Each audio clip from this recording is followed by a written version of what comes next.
Hey guys, Mr. Massio here. This is ELPAC prep video for reading number 1, which means there's going to be a couple more of these things. Reading is a big part of the ELPAC, and it's really a big part of life, so it's important that you become professionals at it. So there's going to be about 20 questions on the ELPAC that are about reading, and you're going to have to read about 4 to 5 different passages or articles. So I know whenever you see a big chunk of text, you freak out and you say, I can't do this, it's too much, I don't want to do it. Again, most of this test is not just checking your skills, but also checking your perseverance, your ability to finish a race, even though it's difficult, to not give up halfway through.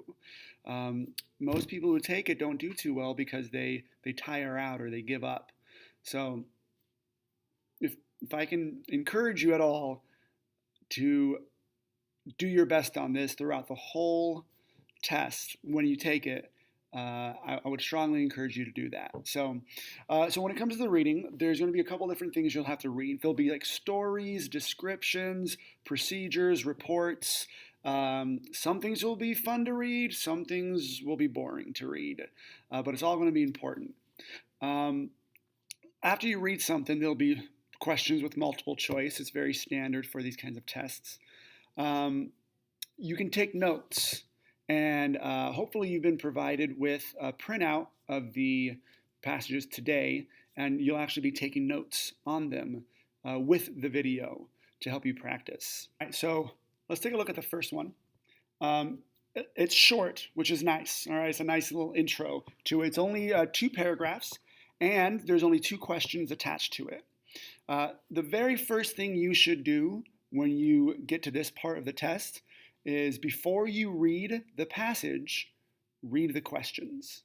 All right, that's my number 1 tip for you guys. Read the questions first so you kind of know what you're looking for. Other teachers may say read the passage first. I say go straight to the questions. So it gives you a purpose as you read, something to look for. So if we look at this one, first question says, what is the main idea of the text? And that's pretty standard. After you read it, you need to be able to summarize in 1 sentence, what was this about? What's the main idea of the text? Second one is, when was the Liberty Bell not rung? Well, I don't know anything about the passage yet, so apparently it's going to be about Liberty Bell, and it's asking when it was not rung. So this one's checking to see if we can catch important details in a passage. So let's go ahead and look at the passage. For this one, in this video, I'm going to read the passages with you.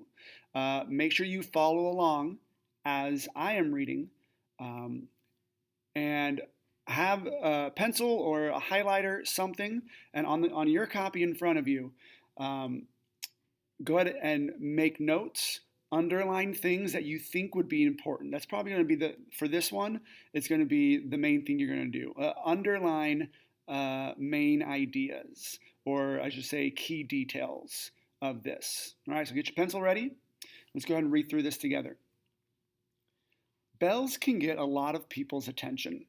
They are used to tell people about major events. One bell is even an American landmark. This bell is the Liberty Bell, and it is on display in Philadelphia, Pennsylvania. It is most well known for its large crack. It was rung only on special occasions in history. It rang when the Declaration of Independence was signed. It rang when the United States Constitution was approved.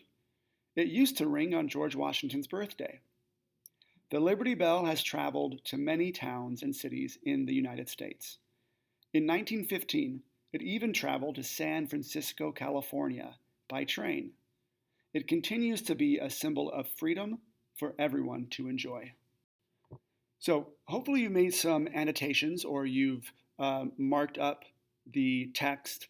One thing I would have marked, knowing that one of the questions is asking when was the Liberty Bell not rung, I probably would have underlined every time the paragraph mentioned when it was rung.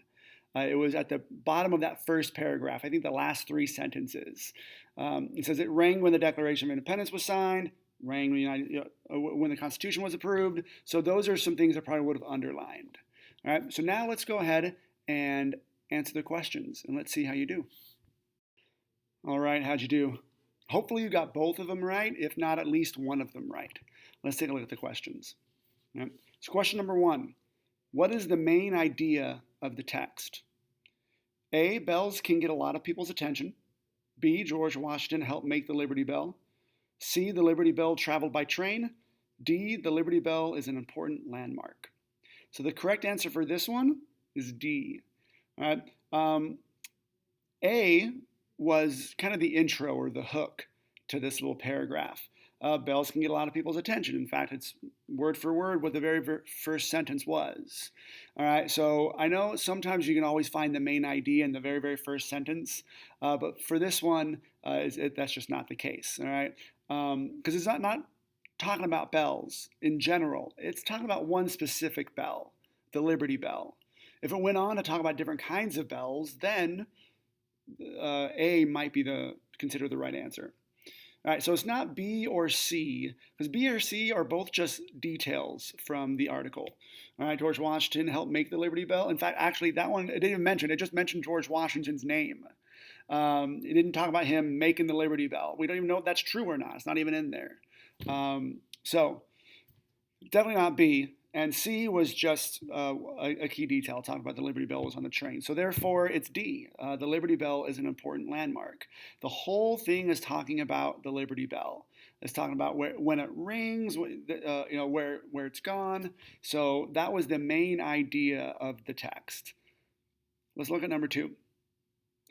When was the Liberty Bell not rung? A, on George Washington's birthday. B, at an important event in San Francisco. C, at the signing of the Declaration of Independence, or D, at the signing of the Constitution? Well, the correct answer for this one is B. All right? It mentioned the other 3. It talked about it used to ring on George Washington's birthday. So don't get confused, because it says when was the Liberty Bell not rung, not rung anymore. So it definitely was rung on George Washington's birthday at one point in history.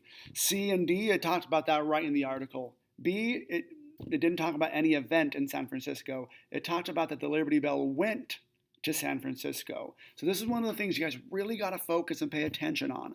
Don't just be lazy with it and just try to look and go, oh, look, San Francisco's in the article. That must not be the answer. All right. So the whole purpose of this test is to see how well you understand the English language and how it's used.